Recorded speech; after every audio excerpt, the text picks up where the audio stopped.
우리가 읽은 이 말씀은 오늘 함께 큐티한 본문의 내용입니다. 성전과 솔로몬의 왕궁을 다 건축한 이후에 일어난 일들을 기록해 놓았습니다. 성전과 왕궁을 건축하는데 20년 걸렸습니다. 솔로몬이 즉위를 하고 4년째 되는 해에 2월 2일에 성전을 건축하기를 시작하죠. 그리고는 이제 20년이 흘렀으니까 대략 한 25년 정도 이제 거의 건축을 했다 이렇게 보시면 돼요. 그러면 솔로몬이 통치한 게 전체가 40년이에요.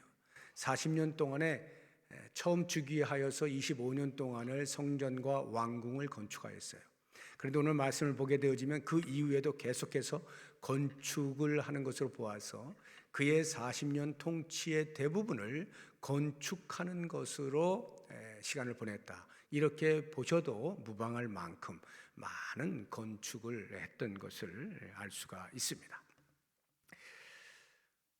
역대기 저자가 기록을 하면서 이미 제가 그 개관에서 설명을 해드린 대로 이 다윗 왕조에 대하여서 긍정적인 관점에서 많이 저술을 하였다 이렇게 이제 말씀을 드렸죠. 그 이유는 이 역대기서의 그 독자들이 포로 귀환 이후의 이제 백성들인 것입니다. 그런데 포로에서 돌아와 가지고 고토에서 다시 무언가를 해보려고 하는데 만만치가 않은 거예요.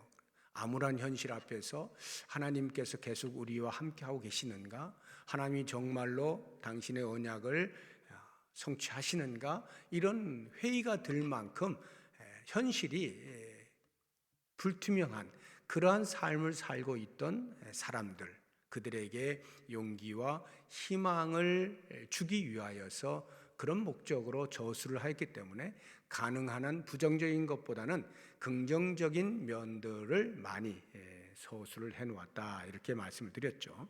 이제 오늘 말씀도 역시 마찬가지입니다.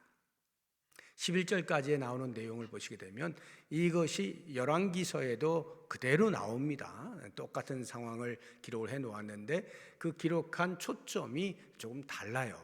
그래서 제가 이 역대기서에서 기록한 것과 열왕기서에서 기록하고 있는 것을 비교해서 말씀을 드리면서 역대기서에서는 왜 이렇게 기록을 했는지에 대하여 말씀을 드리고 그것을 통해서 우리가 같이 도전을 받는 시간을 갖도록 하겠습니다. 먼저 2절을 보시게 되면 1절은 그 성전과 왕궁을 다 건축했다. 20년 동안 건축했다. 그리고 그 이후에 하고 2절부터 나오는데 2절을 보시게 되면 후람이 솔로몬에게 되돌려준 성읍들을 솔로몬이 건축하여 이스라엘 자손에게 거기에 거주하게 하였다. 이렇게 기록을 해 놓았어요. 후람은 두로 왕의 이름입니다. 근데 열왕기서에서는 히람이라고 되어 있어요. 같은 사람이에요. 히람, 후람. 근데 이 두로 왕인데 두로 왕으로부터 되돌려받은 성읍이 있었어요. 20개의 성읍이 있었는데 그것을 개발을 해서 거주지로 만들었다. 이렇게 이제 기록을 해 놓은 것입니다. 그런데 열왕기서에 보게 되어지면 그것에 대한 왜 이 성읍이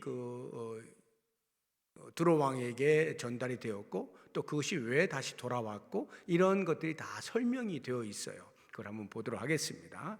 열왕기상 9장 11절을 보시게 되면 갈릴리 땅의 성읍 20곳을 히람에게 주었으니 이는 두로 왕 히람이 솔로몬에게 그 온갖 소원대로 솔로몬이 히람 왕을 향하여 품은 소원이 있어요. 그 소원대로 백향목과 잣나무와 금을 제공하였습니다. 이 말의 의미는 솔로몬이 성전과 왕궁을 짓는데 필요한 건축 자재들, 그것이 이 두로 왕으로부터 얻는 것이 매우 유용했던 것입니다. 아주 좋은 백향목, 잣나무 이런 것들이 성전 건축을 하는데 좋은 자재들인데 거기에 있었단 말이죠. 그래서 그것들을 얻기 위하여서 이 말입니다. 그래서 그것을 이제 얻으니까 그것에 대한 보상, 보상을 해주어야 되잖아요. 그 보상으로서 이렇게 갈릴리, 그러니까 팔레스타인 땅의 북쪽에 있는 지역, 갈릴리 지역 산지 20개 성읍을 두로왕 히람에게 준 것입니다. 그런데 그것을 이 히람이 거절하는 거예요. 다시 돌려주는 거예요. 그 이유가 이제 열왕기상 9장 12절 13절에 나오는데요. 히람이 두로에서 와서 솔로몬이 자기에게 준 성읍들을 보고 눈에 들지 아니하여, 마음에 들지 않았다 이 말이에요. 이르기를 내 형제여 내게 준 이 성읍들이 이러한가 하고 이름하여 가불 땅이라. 가불은 카불이라고 하는 말을 한국말로 이렇게 번역해 놓은 거예요. 이건 쓸모없다는 뜻입니다. 쓸모없는 땅이라 하였더니 그 이름이 오늘날까지 있다. 두로 왕의 눈에는 솔로몬이 준 그 20개의 성읍이 자기에게는 전혀 쓸모가 없는 땅이에요. 왜 쓸모가 없었는가? 물론 산지이기 때문이기도 하지만 실제로 두로 왕에게 필요한 것은 농경지입니다. 농산물이 그들에겐 필요하기 때문에 처음에 솔로몬 왕과 교역을 할 때에도 이렇게 백향목이나 잣나무나 금을 제공해 주면 솔로몬으로부터는 이 농산물을 받기로 그렇게 되어 있는 거예요. 한번 보도록 하겠습니다. 열왕기상 5장 10절 11절인데요. 솔로몬의 모든 원대로 백향목 제목과 잣나무 제목을 주매 솔로몬이 히람에게 그의 궁정의 음식물로 밀 2만 고루와 맑은 기름 20고루를 주고 해마다 그와 같이 주었더라. 밀과 기름을 대신해서 주는 것으로 그렇게 해마다 서로 이렇게 오고 갔다 이 말입니다. 그러면 처음에는 그렇게 시작이 되었는데 정확하게 성경에서 기록을 하고 있지 않지만 어느 순간인가 솔로몬이 그 농산물로 보상을 해주지 아니하고 갈릴리 산지 성읍을 주었다는 것을 우리가 추정해 볼 수가 있는 거예요. 그런데 그것이 두로 왕에게는 정작 필요가 없는, 그의 눈에는 쓸모없는 땅에 불과한 것을 준 거예요. 그렇다고 한다면 이것은 솔로몬이 왜 이것을 바꾸었을까? 처음 어떤 내걸은 그 계약 조건을 어기고 솔로몬이 일방적으로 이렇게 한 것밖에 되지 아니하는데 그렇게 가능한 것은 솔로몬이 힘이 더 생기면서 두로 왕과의 1대1의 관계에서 뭔가 좀 더 우위를 점했다 이렇게 보여지는 겁니다. 그래서 그 힘을 가지고 자기가 원하는 대로 요즘 말로 하면 갑질을 한 것이 아닌가 이렇게 보여지는 것입니다. 그래서 이렇게 불공정한 거래가 된 것으로 추정이 가능한 거예요. 그것을 이 열왕기 저자는 이제 지적을 한 것입니다. 그리고 무엇보다도 이제 문제가 되는 것은요, 이 갈릴리 성읍이라고 해서 산지라고 해서 비록 그것이 사람의 눈에 볼 때에는 쓸모가 없어 보이는 것이지만 하나님께서 이스라엘 백성들에게 약속으로 주신 땅이잖아요. 이 약속으로 주신 땅, 하나님의 기업은 절대 매매가 불가하도록 율법에 정해져 있습니다. 레위기 한번 보시죠. 25장 23절인데요. 토지를 영구히 팔지 말 것은 토지는 다 내 것입니다. 너희는 거류민이요 동거하는 자로서 나와 함께 있느니라. 이스라엘 백성들 사이에서도 토지 매매가 있을 수 없도록 해놓았어요. 이유는 그 토지가 하나님의 것이기 때문에 하나님의 것을 가지고 누가 자기 것인 양 팔거나 사거나 할 수 없게 해 놓으신 겁니다. 하물며 이방인에게 하나님께서 약속으로 주신 땅, 그 기업을 양도한다는 것은 신앙적으로 맞지가 않는 것이죠. 이것을 열왕기 저자는 지적을 해 놓은 거예요. 그런데 역대기 저자는 그런 것을 한마디 언급을 하지 않는 거예요. 그리고는 오직 솔로몬이 그 쓸모없는 땅이라 여겨진 그 땅을 도로 받아서 그것을 개발하여서 사람들이 살 수 있는 거주지로 만들었다 이렇게 이야기하고 있는 거예요. 만약에 오늘날 우리나라의 솔로몬 왕이 대통령이라고 한다면 모든 국민들이 환호하겠죠. 지금 부동산 정책으로 정신이 없이 국민들의 마음을 아프게 하는 이런 상황 속에서 이렇게 쓸모없는 땅으로 여겨지는 것들을 개발해 가지고 사람들이 살 수 있도록 만들어 준다면 얼마나 좋겠어요. 그러니까 역대기 저자는요, 솔로몬의 능력에 대하여서 기록을 하고 있는 거예요. 이렇게 백성들을 위해서 자신의 능력을 쏟아부은 훌륭한 왕으로 묘사를 하고 있는 것입니다. 이러한 것들을 통해서 우리가 좀 도전을 받고자 하는 것은, 당시에 그 포로에서 돌아와서 무엇인가 한번 해보려고 이렇게 하는데 주변에 핍박이 있죠.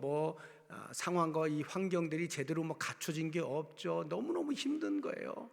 그래서 자포자기하고 싶고 무력감에 빠지고, 이러한 상황 가운데 있는 그 사람들에게 이 솔로몬의 쓸모없는 땅조차도 개발을 해서 사람이 살 수 있도록 만들 만큼의 이러한 개척 정신을 그들에게 불러넣어 주는 거죠. 너희들 할 수 있다. 하나님께서 너희들로 하여금 다시 돌아오게 하실 때에는 그렇게 살 수 있게 하시는 것이다. 힘을 내라. 개척 정신을 가져라. 환경에 함몰되지 말아라. 위를 바라봐라. 하나님께서 하게 하신다. 이러한 도전을 주시는 거예요. 오늘날 우리들도 이 말씀을 통해서 그렇게 힘을 얻었으면 좋겠어요. 우리의 주변을 살펴보고 환경을 살펴보고 상황을 보면 그다지 밝은 것이 많이 없잖아요. 그럼에도 불구하고 우리들은 그 환경에 함몰될 사람들이 아닌 겁니다. 우리는 바라볼 곳이 있는 거예요. 우리에게 도움을 주시는 분이 계심을 아는 사람들입니다. 그래서 항상 위를 바라보고 나의 도움이 어디서 올까? 주님을 바라보면서 이 어려운 난국을 잘 헤쳐나갈 수 있는 지혜가 우리에게 있기를 바랍니다. 3절에서 6절을 보시게 되면, 오늘 말씀에 3절에서 6절을 보시게 되면 거기에는 이제 많은 건축을 하는 그런 내용들이 쭉 이렇게 기록이 되어 있습니다. 이게 다 뭐냐 하면 이제 거점 도시를 확보를 하는 거예요. 그러니까 쉽게 이야기하면 영토를 확장하는 겁니다. 영토를 확장하고 나면 그 확장된 영토를 지켜야 되잖아요. 그러니까 다시 또 지켜야 할 성읍을 세우는 겁니다. 요새화를 하는 겁니다. 가는 곳마다 영토를 확장하고 거기에 요새를 세우는 거예요. 성읍들을 이렇게 세우는 것입니다. 그래서 국고성이니 병거성이니 마병의 성이니 하는 이러한 것들, 견고한 성읍이니 하는 말들은 전부 이 솔로몬이 영토를 확장해서 그것을 수성하기 위하여 애를 쓰고 있는 그런 모습을 3절에서 6절 사이에서 보여주고 있습니다. 그런데 흥미로운 것은요, 이 병행 구절인 열왕기서를 보게 되어지면 역대기에서 기록되지 아니한 어느 한 사건을 부각시켜서 기록을 해놓은 것이 있어요. 그것이 무엇인지 한번 보겠습니다. 열왕기상 9장 16절인데요. 전에 애굽 왕 바로가 올라와서 게셀을 탈취하여, 게셀은 도시 이름입니다. 불사르고 그 성읍에 사는 가나안 사람을 죽이고 그 성읍을 자기 딸 솔로몬의 아내에게 예물로 주었다. 이게 기록이 되어 있는데 역대기에는 전혀 볼 수가 없죠. 이게 어떤 이야기냐면 게셀이라고 하는 곳에 가나안 그 원주민들이 살고 있었던 것입니다. 원래 여호수아를 통해서 하나님께서 모든 가나안 백성들을 다 진멸하도록 명령하셨잖아요. 그런데 그것을 부분적으로 실패한 부분이 있어요. 이 게셀이라고 하는 곳에 가나안 원주민이 계속 살고 있는 것입니다. 그런데 애굽 왕이 쳐들어가서 그것을 뺏은 거예요. 근데 그 표현을 보게 되어지면은 정상적으로 어떤 전쟁을 통해서 뺏은 것이라기보다는 불사르고 탈취하고 이런 말들을 보게 되면 뭔가 어떤 관계에서, 정확히는 뭐가 뭔지는 모르겠습니다만 어떤 관계에서 보복성 전쟁과 같은 그러한 그 뉘앙스가 풍겨져요. 아무튼 그렇게 해서 뺐습니다. 그 게셀을 뺏어가지고 이거를 자기의 딸에게 결혼 지참금으로 주는 거예요. 이 말의 의미는 바로의 딸이 솔로몬과 결혼을 했다는 말입니다. 솔로몬이 바로의 딸을 아내로 불러들였다, 이런 말이에요. 그때의 결혼 지참금으로 예물로 그것을 솔로몬에게 헌납을 했다, 이런 이야기입니다.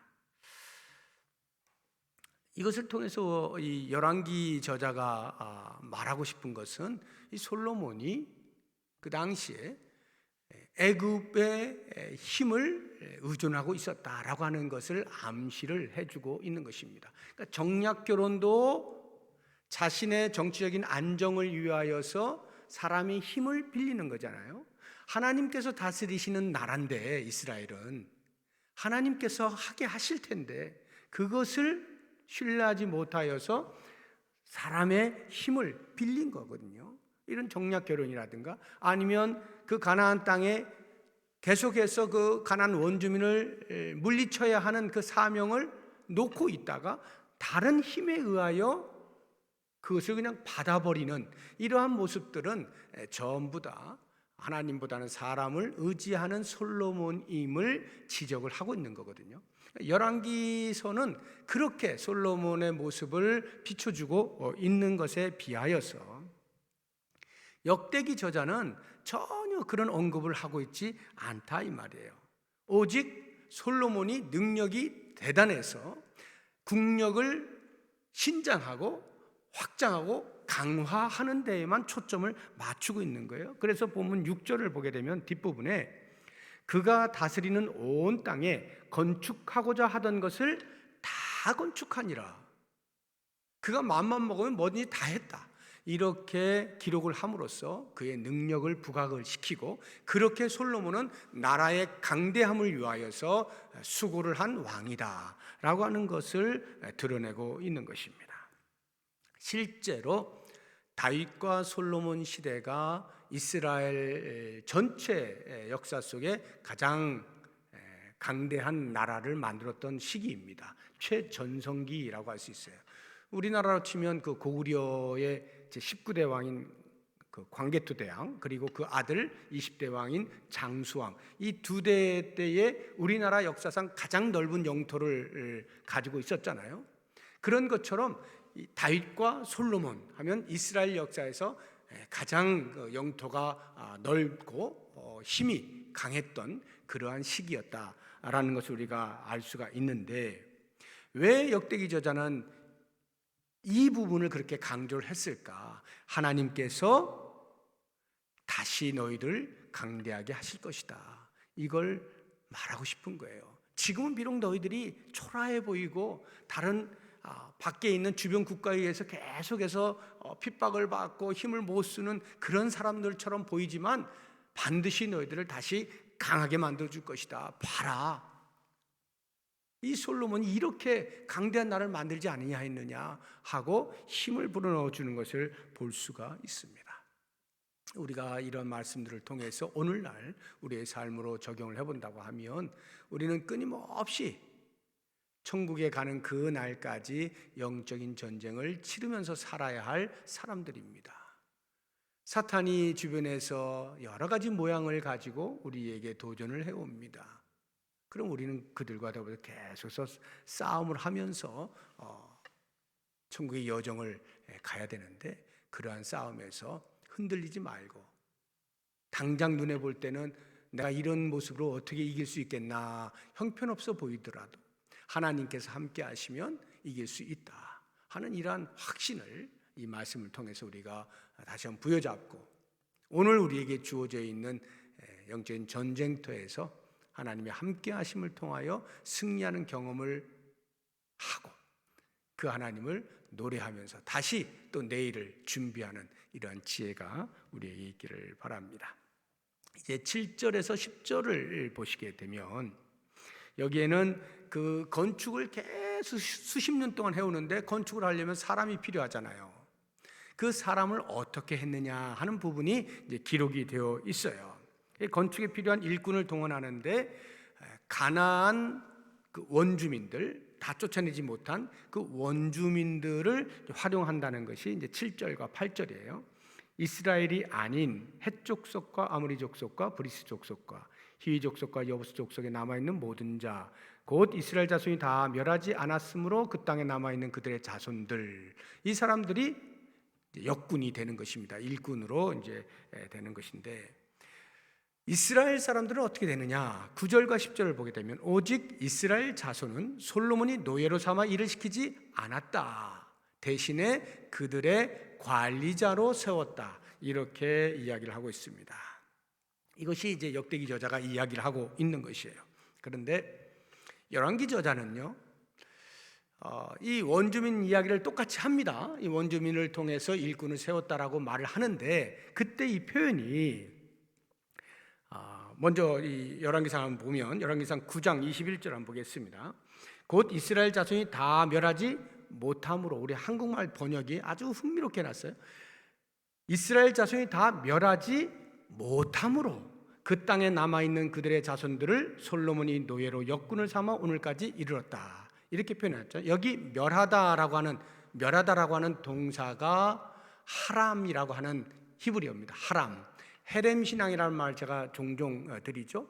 하나님께 바친다라는 말이에요. 또는 진멸하다 하는 뜻이 이 하람, 멸하다. 이 멸하지 못했다라고 표현을 해놨잖아요. 근데 오늘 본문을 한번 보시게 되어지면 8절을 보세요.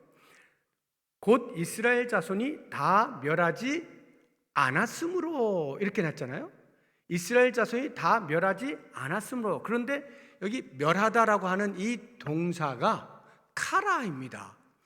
아까는 하람이었잖아요. 하람이었는데 여기는 카라. 똑같은 동사를 쓰지 않았어요. 똑같은 지금 내용을 기록을 하고 있는데 열왕기서와 이 역대기서의 그 동사 사용이 다르단 말이에요. 카라 똑같이 멸망시키다 이런 뜻이에요. 똑같이. 그런데 한 가지 다른 게 있어요. 하람이라고 하는 동사는 바치다라고 하는 뜻이 있어요. 바치다. 진멸하여 바치다. 누구에게요? 하나님께.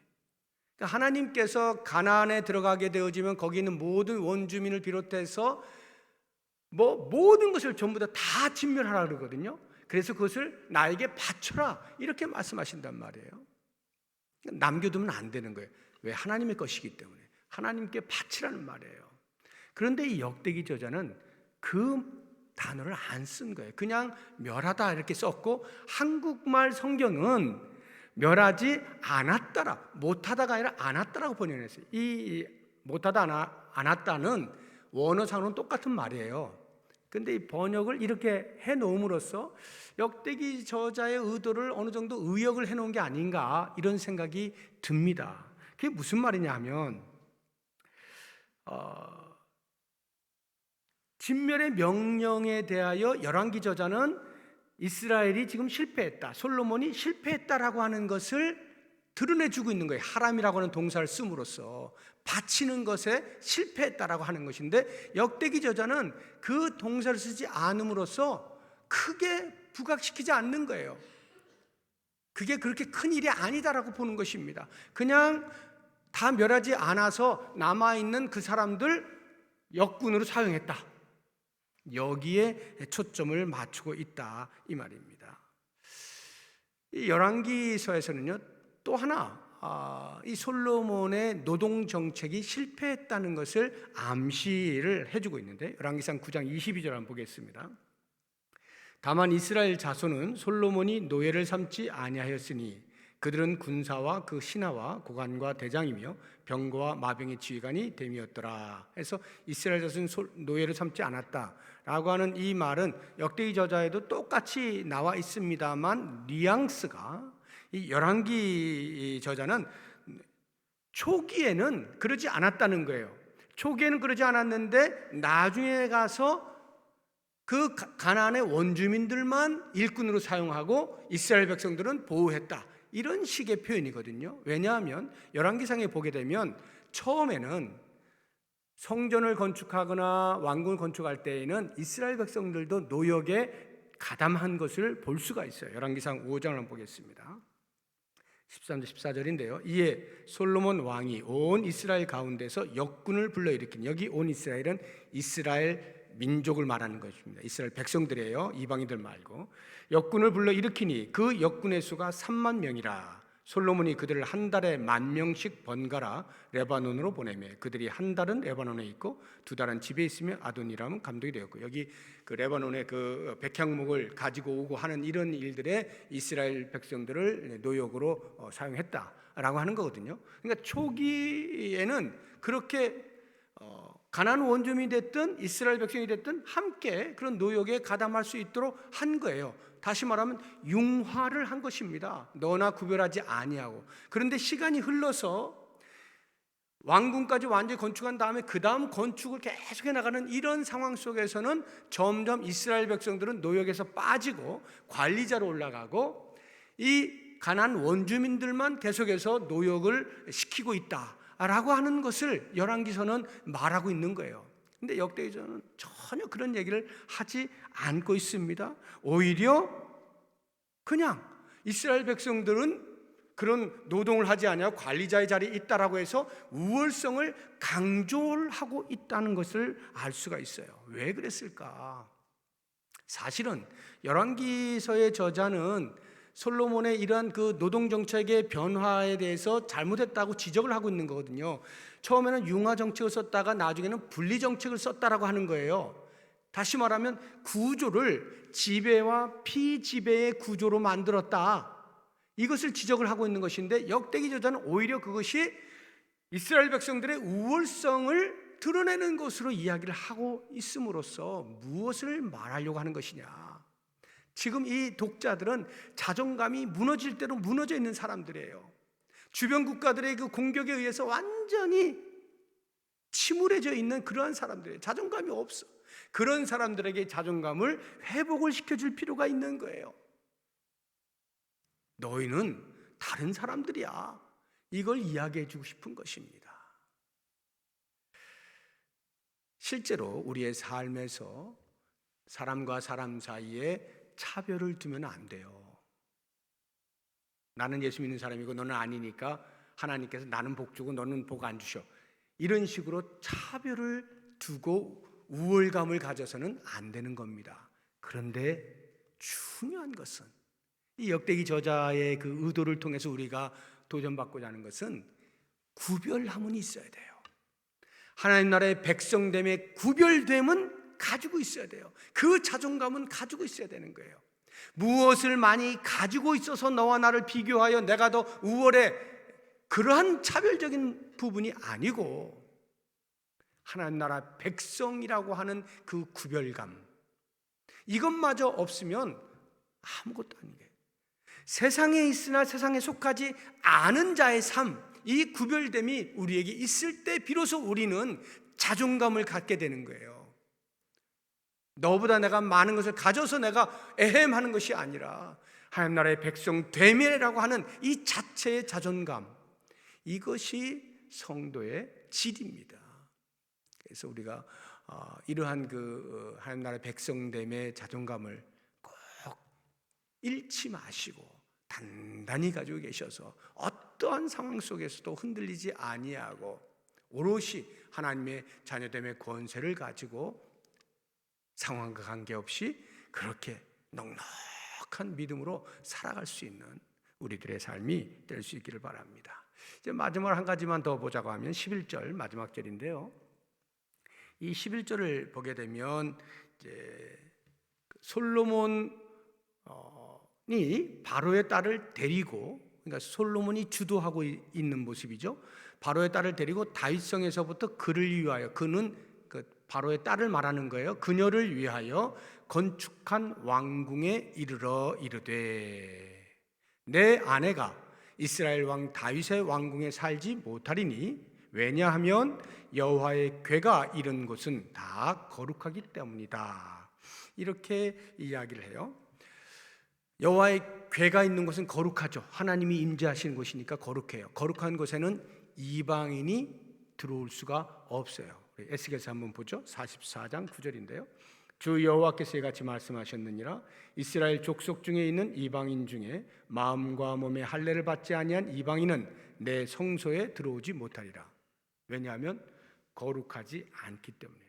그러니까 거룩한 자리에 거룩하지 않은 자가 들어올 수 없다는 거예요. 솔로몬이 지금 그것을 위하여서 바로의 딸을 다윗성에서부터 데리고 그녀를 위하여 지은 왕궁으로 옮겨 주었다. 이 이야기를 지금 역대기 저자가 하고 있는 것입니다. 그런데 열왕기서를 보게 되어지면 그것이 조금 달라요. 열왕기상 9장 24절을 보겠습니다. 바로의 딸이 다윗성에서부터 올라와. 아까는 솔로몬이 바로의 딸을 데리고 왔다 했잖아요. 근데 지금은 바로의 딸이 주어가 돼서 딸이 다윗성에서부터 올라와. 자기가 올라오는 거예요. 솔로몬이 그를 위하여 건축한 궁에 이를 때에 솔로몬이 밀로를 건축하였더라. 이게 지금 어떤 상황이냐면요, 바로의 딸을 아내로 맞이했어요. 그런데 성전과 왕궁을 짓기 전에는 자기 아버지 다윗이 머물던 다윗성에 임시로 거처를 마련하여서 있게 한 것입니다. 뭐 어디 다른 데 있을 수가 없잖아요. 그러니까 임시로 있게 했어요. 그런데 그곳이 거룩한 곳이대. 거기에 언약궤가 있었잖아요.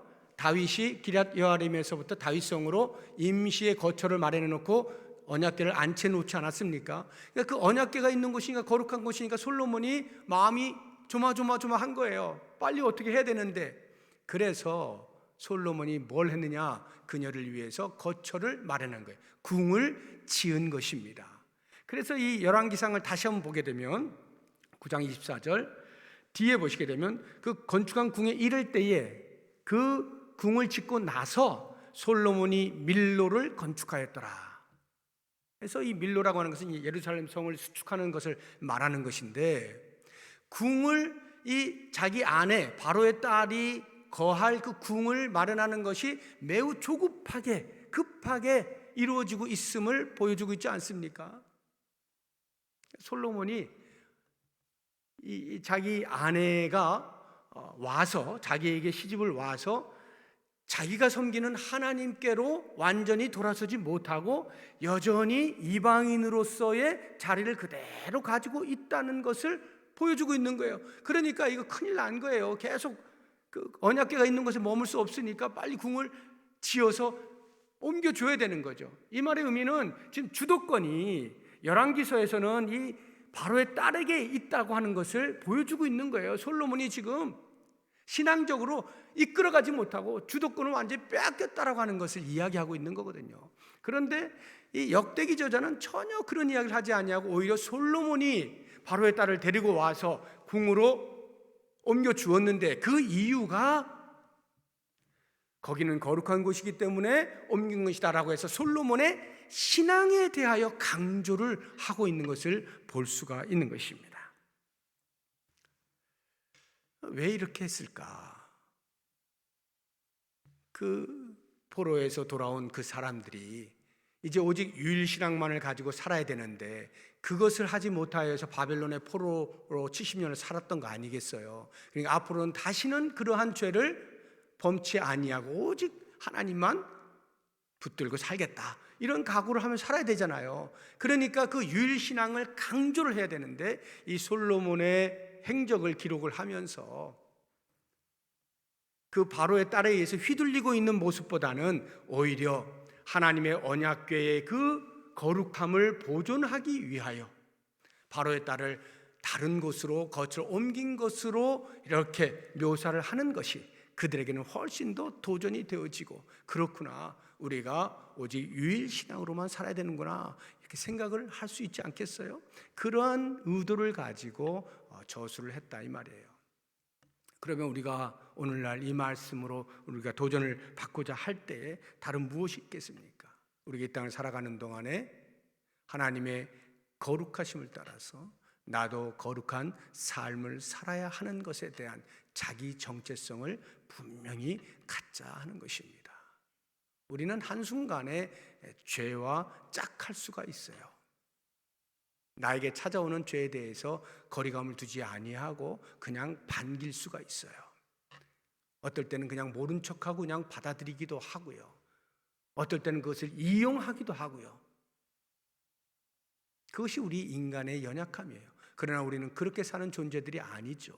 죄와 짝하며 사는 존재가 아니에요. 거룩한 삶을 사는 거예요. 하나님의 거룩하심처럼 너희도 거룩하라 하는 말씀을 붙잡고 사는 존재들인 것을 꼭 기억을 하면서 우리 주님을 만나는 그날에 주님 제가 이렇게 살다가 왔습니다 하고 낮에와 같이 단정히 행하는 빛의 삶을 잘 살 수 있는 우리 모두가 될 수 있기를 주의 이름으로 축복합니다. 기도하겠습니다.